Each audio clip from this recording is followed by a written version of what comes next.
Hello friends, आज जो हम लोग स्टार्ट करने जा रहे हैं ये हमारा periodic classification of element chapter का जो नेक्स्ट हमारा है मेंडलीव पीरियोडिक टेबल। इस चीज को हम लोग डील करने जा रहे हैं। ओके, तो जैसा कि हमने न्यूलैंड्स लॉ ऑफ ऑक्टेव तक पढ़ा है कि न्यूलैंड लॉ ऑफ ऑक्टेव सिर्फ लाइटर एलिमेंट्स तक ही एप्लीकेबल हो रहा था और उनमें थोड़ा सा न्यूलैंड सर ने कुछ ऐसा कहा कि जितने उस समय जो एलिमेंट्स की डिस्कवरी हुई थी, राउंड अबाउट 56 एलिमेंट्स की डिस्कवरी हुई थी न्यूलैंड सर के समय, और उन्होंने जो अपना पीरियोडिक टेबल तैयार किया था न्यूलैंड्स लॉ ऑफ ऑक्टेव, उसमें उन्होंने सिर्फ 56 एलिमेंट्स को ही प्लेस किया और उन्होंने एज्यूम किया था कुछ ऐसा कि फ्यूचर में 56 यानी 56 एलिमेंट्स के अलावे और एलिमेंट्स की डिस्कवरी नहीं होगी। तो ये सारी चीज जो है वो Newlands law of octave means the periodic table proposed by Newland sir, ये थोड़ा सा उनकी ये लिमिटेशन रह गई थी, ये सारी चीजें उनकी ड्रॉबैक में आ गई थी। तो उनके इस ड्रॉबैक को मेंडलीव सर ने काफी प्रयास किया था अपने पीरियोडिक टेबल में कि जो भी न्यूलैंड सर का ड्रॉबैक है उसको दूर किया जाए। तो देखिए, सबसे पहले मेंडलीव सर ने जो पीरियोडिक टेबल तैयार किया, इस पीरियोडिक टेबल में इन्होंने 63 एलिमेंट्स को, there are 63 elements are arranged in periodic table by Mendeleev sir. Mendeleev sir ने 63 एलिमेंट्स को अपने पीरियोडिक टेबल में अरेंज किया था। ओके, अपने पीरियोडिक टेबल में इन्होंने 63 एलिमेंट्स को जगह दिया था and all 63 elements are arranged in increasing order of their atomic masses। और वो जो 63 एलिमेंट्स को इन्होंने जो अरेंज किया था, वो 63 एलिमेंट्स को किस बेसिस पे अरेंज किया था? Increasing order of their atomic masses. Okay, इस कारण से मेंडलीव के पीरियोडिक टेबल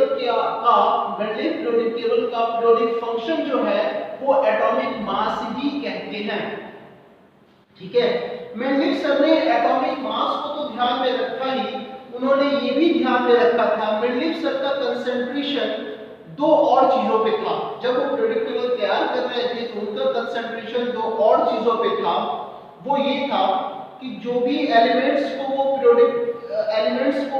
वो पीरियोडिकली अरेंज कर रहे हैं, वो एलिमेंट्स हाइड्रोजन एलिमेंट के साथ एंड ऑक्सीजन एलिमेंट के साथ किस तरह का कंपाउंड का फॉर्मेशन करता है। ठीक है, तो इसके लिए उन्होंने क्या किया, जो 63 एलिमेंट्स को, क्योंकि उस समय तक 63 मतलब 63 है ना, 63 एलिमेंट्स की डिस्कवरी हो गई थी। तो मेंडलीव सर ने क्या किया कि भाई 63 छोटे छोटे पोस्ट कार्ड टाइप का लिए और उन्होंने हर एलिमेंट का जो भी प्रॉपर्टीज है ना, कि भाई वो ऑक्सीजन के साथ यदि रिएक्ट करता है तो किस तरह का केमिकल कंपाउंड बनाता है, वो हाइड्रोजन के साथ रिएक्ट करता है तो हाइड्राइड कैसा बनाता है। ठीक है, तो वो सारे केमिकल प्रॉपर्टीज लिख कर और वो दीवार पे वो 63 पोस्ट कार्ड को चिपकाना शुरू कर दिए। चिपकाने के बाद वो देखते हैं कि जो सारे एलिमेंट्स हैं 63 एलिमेंट्स, वो सारे 63 एलिमेंट्स जो हैं वो एक कॉमन प्रॉपर्टीज के साथ अरेंज हो गए। कुछ उसमें देखा गया कि उसमें कुछ जो प्लेस है उनका वो खाली भी रह गया था। यानी कहने का मतलब 63 एलिमेंट्स को तो उन्होंने अरेंज किया, लेकिन पीरियोडिक टेबल में कुछ जगह उनका खाली रह गया। जैसा कि आप बोर्ड पे देख रहे हैं, वो जगह खाली रह गया था एल्यूमिनियम के नीचे, जो दो सीरीज आप देख रहे हैं। ठीक है, तो एक प्लेस जो खाली रह गया था, जहां पे देखिए अभी लिखा हुआ है इक्का एल्यूमिनियम, इक्का बोरोन, इक्का सिलिकॉन। तो ये जो स्पेस उनके पीरियोडिक टेबल में खाली रह गया, जब वो पोस्ट कार्ड को दीवार पे चिपका रहे थे तो खाली रह गया। तो मैं आगे की बात बताऊंगा कि वहां पर उन्होंने क्या क्यों इक्का रखा या कुछ ऐसे क्यों रखा, वो बताऊंगा। उससे पहले मैं आपको बता दूं कि मेंडलीव पीरियोडिक टेबल का जो पीरियोडिक फंक्शन है वो है एटॉमिक मासेस, यानी एलिमेंट जो इसमें अरेंज्ड है वो increasing order of their atomic masses के बेसिस पे अरेंज्ड है। इसके साथ साथ दो और भी चीजें हैं। दो और चीज क्या है कि वो एलिमेंट ऑक्साइड बनाता है तो कैसा बनाता है, हाइड्राइड बनाता है तो कैसा बनाता है, उसका फॉर्मूला क्या होगा, देखिए हमने ऊपर में फॉर्मूला भी लिख दिया है। इस पे भी इनका पीरियोडिक टेबल बेस्ड है, ठीक है। दूसरी बात आप देख रहे होंगे दैट डॉगरेनियर एंड मिलर्स के पीरियोडिक टेबल में कहीं पे भी किसी तरह की कुछ ग्रुप और पीरियड का डिस्कशन नहीं किया गया था, जबकि मेंडलीव सर ने अपने पीरियोडिक टेबल में दोनों कॉन्सेप्ट को डेवलप किया, ग्रुप का भी उन्होंने कॉन्सेप्ट डेवलप किया एंड पीरियड का भी कॉन्सेप्ट उन्होंने डेवलप किया। देखिए जो वर्टिकल कॉलम है मेंडलीव पीरियोडिक टेबल में, वो total number of vertical column कितने हैं, तो वो टोटल नंबर ऑफ जो वर्टिकल कॉलम है जिनको कहा जाता है ग्रुप, वो है 8 और इनको रोमन से लिखा गया है, रोमन नंबर से लिखा गया है 8। इट मींस आप समझ रहे हैं कि मेंडलीव पीरियोडिक टेबल में टोटल नंबर ऑफ ग्रुप्स कितने हैं, 8, और जिनको लिखा किसमें गया है, रोमन नंबर में लिखा गया है, ठीक है, रोमन नंबर में लिखा गया है। देख सकते हैं ऊपर यहाँ पे 1 ग्रुप नंबर 2 3 4 5 6 7 8 क्लियर है कि तो मेंडलीव पीरियोडिक टेबल में कितने ग्रुप्स हैं, 8 ग्रुप्स हैं, और कितने पीरियड हैं, तो कितने पीरियड है फ्रेंड, आप देखिए जो हॉरिजॉन्टल रोज होता है वो आपके हो गए पीरियड्स एंड जो वर्टिकल कॉलम होता है वो आपके हो गए ग्रुप्स। तो पीरियड कितने हैं, तो आप देख रहे हैं कि यहाँ पे तो मैंने 4 ही पीरियड तक लिखा है क्योंकि और की नीड अभी यहाँ समझाने के लिए नहीं थी, लेकिन आप याद रखिए कि मेंडलीव पीरियोडिक टेबल में जो टोटल पीरियड्स की संख्या होती है वो होती है कितनी, 6, याद रखेंगे 6। पीरियड किसको कहते हैं, तो पीरियड कहते हैं हॉरिजॉन्टल जो रो होगा ये आपके, ये सब हो गए पीरियड्स। तो हॉरिजॉन्टल रोज को पीरियड्स कहेंगे एंड वर्टिकल कॉलम को क्या कहेंगे, कॉलम को हम लोग क्या कहने जा रहे हैं, ग्रुप। भले ही मैंने यहाँ 4 तक ही आपको पीरियड बनाया है, लेकिन और दो नीचे भी होगा पीरियड, ठीक है, 6 पीरियड होते हैं, वो आपको याद रखना है। वैसे इसकी कोई नीड नहीं थी तो मैं सोचा कि कितना स्पेस ऑक्युपाई किया जाएगा, क्योंकि फिर आप लोगों को समझाना भी तो है इस स्पेस में। ओके फ्रेंड्स, तो कुछ इंपॉर्टेंट बातों को फिर से मैं रिकैप कर दूं। इन्होंने अपने पीरियोडिक टेबल में 63 एलिमेंट्स को प्लेस किया था। 63 एलिमेंट्स को कैसे प्लेस किया, तो increasing order of their atomic masses, और इसके साथ साथ उन्होंने इस पे भी ध्यान दिया था कि वो जो एलिमेंट है वो ऑक्सीजन के साथ कैसा कंपाउंड बनाता है और हाइड्रोजन के साथ किस तरह का कंपाउंड बनाता है, ये मैंने आपको ऊपर लिख दिया है। एक बात और नोटिस करने वाली चीज है इनके पीरियोडिक टेबल में, इनमें देखेंगे जो फोर्थ जो पीरियड है, fourth period, fifth period and sixth period, तो फोर्थ पीरियड में आप देखेंगे कि दो सीरीज होगा, फर्स्ट सीरीज सेकंड सीरीज। जैसे आप यदि देख रहे हैं यहाँ पे, तो फोर्थ जो पीरियड है इसके फर्स्ट सीरीज में क्या आ रहा है, पोटेशियम, एंड सेकंड सीरीज में क्या आ रहा है, कॉपर। इसी तरह देखिए जो सेकंड ग्रुप है, सेकंड ग्रुप की फर्स्ट सीरीज में क्या आ रहा है, कैल्शियम, एंड सेकंड सीरीज में क्या आ रहा है, जिंक। तो इसी तरह से फिफ्थ वाले में भी पीरियड में देखेंगे कि 2 सीरीज होगा, सिक्स्थ वाले में भी देखेंगे तो 2 सीरीज होगा।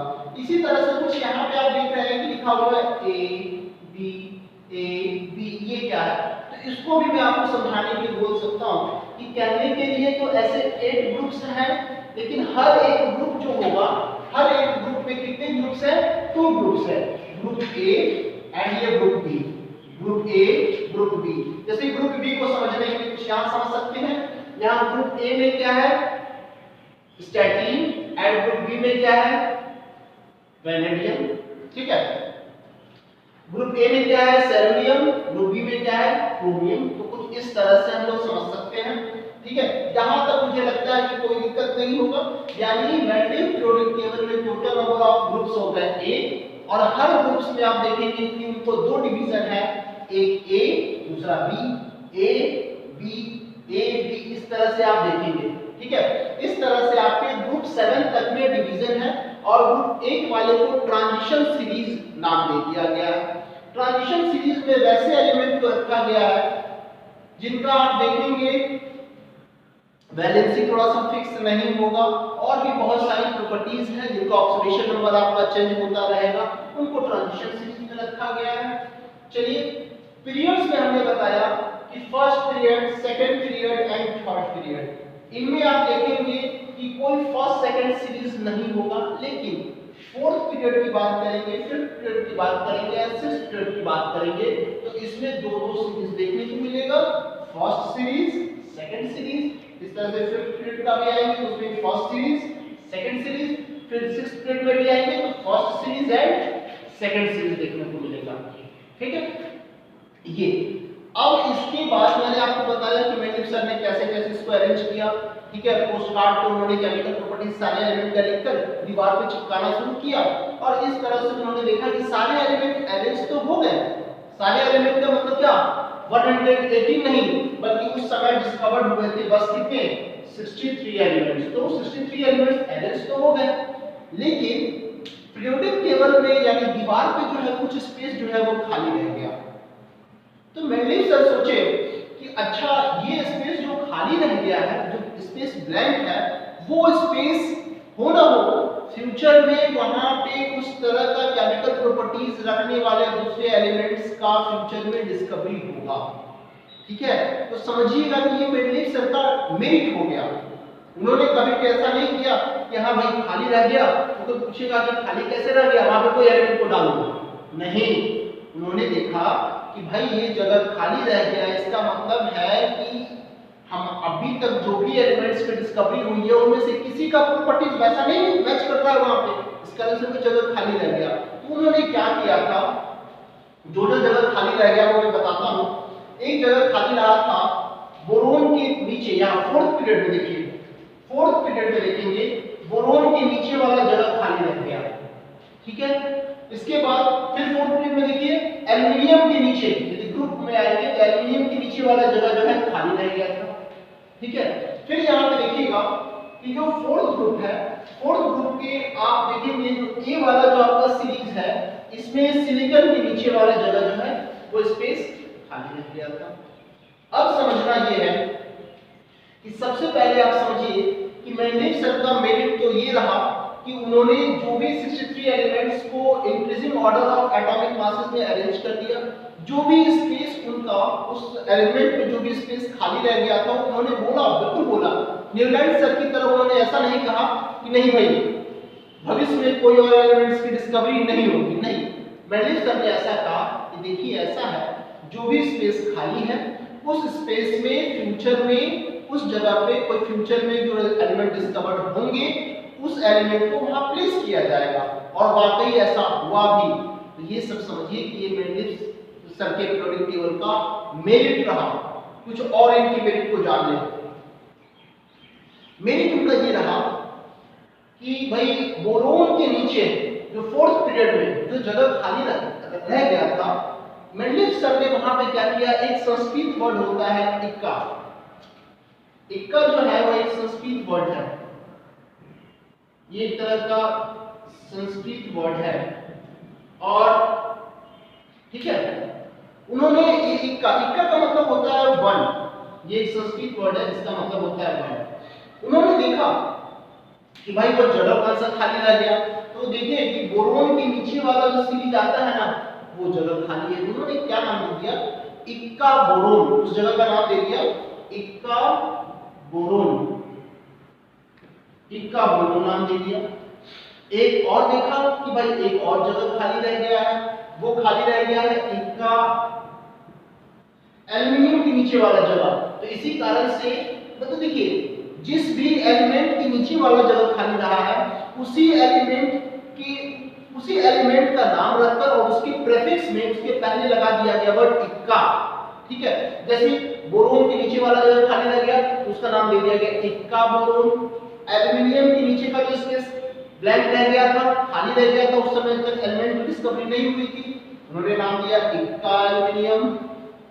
इसी तरह से सिलिकॉन के नीचे भी एक स्पेस खाली रह गया और इसका उन्होंने नाम क्या दे दिया था, ये तो हो गया इक्का एल्युमिनियम, इक्का एल्युमिनियम। और सिलिकॉन के नीचे का जो स्पेस खाली रह गया था इसका इन्होंने नाम दिया इक्का सिलिकॉन। अब देखिए हुआ क्या, ठीक है, मेरिट में जानना है, ये मेंडलीव पीरियोडिक टेबल का मेरिट हुआ। अब देखिए हुआ क्या फ्यूचर में, वाकई जैसा मेंडलीव सर ने कहा था वैसा ही हुआ। आने वाले समय में लोगों का नॉलेज वास्ट होता चला गया, ठीक है, और भी एलिमेंट्स की डिस्कवरी होती चली गई। तो उसमें देखा ये गया कि जो भी स्पेस खाली था, जैसे इक्का बोरोन, ओके, इक्का एल्युमिनियम, इक्का सिलिकॉन, इस जगह पे दूसरे एलिमेंट्स की जो डिस्कवरी हुई तो देखा गया कि वाकई इस एलिमेंट का जो डिस्कवर्ड एलिमेंट है उनकी प्रॉपर्टीज इस प्लेस से मैच करता है, इस प्लेस से मैच करता है। तो देखा क्या गया कि जब स्कैंडियम की डिस्कवरी हुई तो स्कैंडियम को कौन सा प्लेस मिला, इक्का बोरोन का स्थान मिला था स्कैंडियम। स्कैंडियम फ्रेंड्स एक एलिमेंट है scandium and its atomic number is 21। इसका एटॉमिक नंबर होता है 21 एंड इसका सिंबल क्या है, Sc, स्कैंडियम। ओके, इसके बाद फिर देखो गैलियम की डिस्कवरी हुई तो गैलियम को देखा गया तो गैलियम का प्लेस कहां मिला, तो गैलियम का प्लेस मिला इक्का एल्युमिनियम के पास। तो इक्का एल्युमिनियम जहां पे लिखा गया था वहां पे क्या नाम दिया गया, वहां पे किस एलिमेंट को प्लेस किया गया, गैलियम। गैलियम का सिंबल होता है Ga। फ्रेंड्स मैं आपको गैलियम के बारे में एक यूनिक चीज बताऊं, गैलियम जो है वो मतलब एक तरह से विस्कस टाइप का एलिमेंट है और इस गैलियम का कलर होता है red, clear, and this gallium is used in laboratorical thermometer. इसको लैबोरेटरिकल थर्मामीटर में एज अ पारा की तरह गैलियम का यूज किया जाता है। कहां यूज किया जाता है, तो इसका यूज होता है लैबोरेटरिकल थर्मामीटर में। आप देखे होंगे लैब थर्मामीटर देखे होंगे तो उसका टिप कैसा होता है, रेड कलर का, क्यों, क्योंकि वहां पे गैलियम यूज होता है, ठीक है। गैलियम के बारे में चूंकि वो वर्ड आया तो मैं बता दिया। फिर देखिए जर्मेनियम एक एलिमेंट है जर्मेनियम, उसकी जब डिस्कवरी हुई तो देखा गया है सही बात है सिलिकॉन के जस्ट नीचे उस जर्मेनियम को स्थान दिया गया क्योंकि उसका प्रॉपर्टी उससे मैच कर रहा था। तो यहाँ पे इसको प्लेस किया गया जर्मेनियम और इसका सिंबल हो गया क्या, Ge। तो ये देखिए ये मेंडलीव पीरियोडिक टेबल के सारे मेरिट्स में आ जाएंगे, ये सारे उनके मेरिट्स हो गए। यानी मेंडलीव सर ने कभी भी जोर जबरदस्ती नहीं किया, उन्होंने एकदम फेयर अपना उन्होंने वर्क किया। एक बात और है, एक मेरिट्स में और क्या आता है, जब फ्यूचर में नोवेल एलिमेंट आप समझते होंगे फ्रेंड, अभी के समय में नोवेल एलिमेंट हमारा हो गया हीलियम, नियन, आर्गन, क्रिप्टन, जेनन, ब्रेडन, ये सारे नोवेल एलिमेंट्स हैं जिसको कहते हैं इनर्ट गैसेस। एक्चुअली ये इनर्ट होते हैं केमिकली, किसी के साथ रिएक्शन नहीं करते हैं, इस कारण से इनर्ट गैसेस या नोवेल एलिमेंट्स की बात करें तो इनकी डिस्कवरी सबसे लास्ट में हो पाई क्योंकि ये किसी के साथ रिएक्ट करते ही नहीं थे, तो कंपाउंड जल्दी बनाते ही नहीं थे, ठीक है। तो इस कारण से इनकी डिस्कवरी बहुत लास्ट में हुई और जब हुई भी तो भी मेंडलीव पीरियोडिक टेबल को बिना डिस्टर्ब किए हुए उन नोवेल एलिमेंट को अलग से उनको स्थान दिया गया। तो ये समझिए मेरी चीज है ना, यानी कहने का मतलब कि मेंडलीव सर का वर्क इतना फेयर था, इतना नीट एंड क्लीन था, यानी एबनॉर्मल कह सकते हैं हम लोग कि डिमेरिट लेस था, ठीक है, कि भाई जब नोवेल एलिमेंट का जब डिस्कवरी हुआ उनको अलग कॉलम बना के नहीं दिया गया जगह भाई। तो ये भी जो है मेंडलीव पीरियोडिक टेबल का एक मेरिट है, ठीक है। तो ये सारे मैंने आपके मेंडलीव पीरियोडिक टेबल्स का अचीवमेंट बताया फ्रेंड्स और आपको क्या बताया, मिनट्स बताया। लेकिन कहते हैं ना कि साइंस मतलब जितना हम लोग थिंक करेंगे, जितना स्टडी करेंगे, जितना अपने नॉलेज को वास्ट करेंगे, तो कहीं ना कहीं जो पास्ट में कुछ वर्क किया गया है उसमें कुछ ना कुछ डिमेरिट्स निकल ही आएगा। क्योंकि जब हम लोग अपनी नॉलेज को जब ब्रॉड करेंगे, थिंकिंग स्किल को डेवलप करेंगे, तो ऑब्वियस सी चीजें कहीं ना कहीं कुछ कमी तो निकल ही जाएगा। वही बात हुई। बात क्या हुई कि जब आगे फिर स्टडी फिलोसोफर जो है वो करना शुरू किए, तो उन्होंने देखा कि भाई ऐसा है, यहाँ देखिए आप भी फ्रेंड्स नोटिस करेंगे हाइड्रोजन जो है ये R का मतलब हो गया, R जो है इंडिकेट किया जा रहा है किसी भी एलिमेंट्स को, समझेंगे ध्यान से, ये R का मतलब हो गया एलिमेंट्स, कोई भी एलिमेंट्स जो यहाँ पे एलिमेंट्स है वो सब। यदि R जो है कोई एलिमेंट है हाइड्रोजन के साथ कंपाउंड बनाता है तो उसका फॉर्मूला क्या है, RH है, ठीक है। लेकिन वही कहने का मतलब, मेरा मतलब ये है कि ग्रुप 1 के जो एलिमेंट हाइड्रोजन के साथ रिएक्ट करके कंपाउंड बनाते हैं उसका भी फॉर्मूला RH हो गया। और मुझे ग्रुप 7 के जो एलिमेंट हैं यानी फ्लोरीन, क्लोरीन, ब्रोमीन जो भी आप देख रहे हैं और बेसिस में आएगा, वो भी एक हाइड्रोजन के साथ कंपाउंड बनाता है तो HR ही रहता है, ठीक है, या फिर RH ही रहता है। तो फिर इससे जो है हाइड्रोजन का प्रॉपर जो प्लेस है, पोजीशन जो है वो कहीं फिक्स होता हुआ दिख नहीं रहा है। तो मैटलिफ सर का जो डिमेरिट्स रहा, जो लिमिटेशन कहेंगे, जो एनोमैलीज कहेंगे, जो डिमेरिट्स मैटलिफ पीरियोडिक टेबल का यही रहा कि उन्होंने हाइड्रोजन का जो एप्रोप्रिएट प्लेस होता है, ठीक है, हाइड्रोजन का जो एप्रोप्रिएट जो हाइड्रोजन का पोजीशन है वो मैटलिफ सर ने उसको फिक्स नहीं कर पाया। वो पोजीशन को, उनके एग्जैक्ट पोजीशन को, पोजीशन ऑफ हाइड्रोजन को अपने पीरियोडिक टेबल के माध्यम से मैटलिफ सर ने जस्टिफाई नहीं कर पाया। ये उनका डिमेरिट फर्स्ट रहा, मैटलिफ पीरियोडिक टेबल का ये फर्स्ट डिमेरिट है कि हाइड्रोजन का प्रॉपर प्लेस वो नहीं गेस कर पाए थे, ठीक है। सेकंड डिमेरिट क्या रहा मैटलिफ पीरियोडिक टेबल का, तो समझिए। जैसा फ्रेंड प्रेजेंट डेज में हम लोग जान रहे हैं कि there are various types of isotopes are discovered, मतलब डिफरेंट डिफरेंट एलिमेंट्स के बहुत सारे आइसोटोप्स डिस्कवर्ड हो गए। जैसे हाइड्रोजन के ही 3 आइसोटोप्स हैं, प्रोटियम, ड्यूटेरियम, ट्रिटियम। तो सवाल ये हो गया कि भाई ये तो इनके पीरियोडिक टेबल में जो भी एलिमेंट्स अरेंज्ड हैं वो increasing order of their atomic masses में अरेंज्ड हैं, और आइसोटोप्स का मतलब क्या होता है, तो आइसोटोप्स का मतलब होता है एटम, समझिए, आइसोटोप्स का मतलब होता है atom of same element which having same atomic number but different their same atomic number but different their। जैसे क्या देखिए आइसोटोप्स का मतलब क्या होगा, जैसे हम लोग आइसोटोप्स ऑफ हाइड्रोजन लिखते हैं तो आइसोटोप्स ऑफ हाइड्रोजन लिखेंगे तो क्या हो गया, क्या देखिए पहला है प्रोटियम, तो प्रोटियम का atomic number given, atomic mass given. Second हो गया ड्यूटेरियम, तो ड्यूटेरियम का एटॉमिक नंबर 1, एटॉमिक मास क्या हो गया 2, ये हो गया ड्यूटेरियम। एंड थर्ड क्या हो गया बाबू, थर्ड क्या होगा फ्रेंड्स, ट्रिटियम। थर्ड क्या हो गया, ट्रिटियम।